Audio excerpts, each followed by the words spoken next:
Pemirsa, penerimaan peserta didik baru atau PPDB tingkat SMP di Kabupaten Oku akan dilakukan melalui 4 jalur dan para orang tua siswa bisa memilih jalur mana yang akan digunakan untuk menyekolahkan anaknya.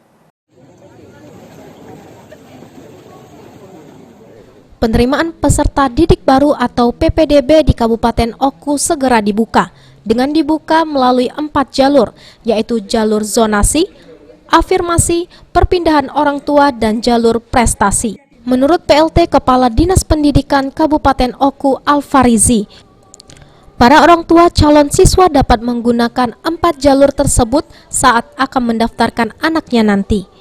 4 jalur penerimaan peserta didik baru ini merupakan peraturan yang dikeluarkan oleh Mendikbud. Khusus untuk jalur zonasi, pihak panitia PPDB akan melihat calon siswa paling dekat dengan sekolah yang akan diterima. Peraturan dari Kementerian Pendidikan bahwa PPDB itu ada empat jalur ya.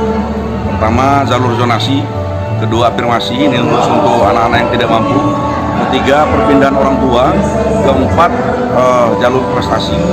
4 jalur inilah yang digunakan untuk anak-anak kita bisa masuk ke SMP yang dituju.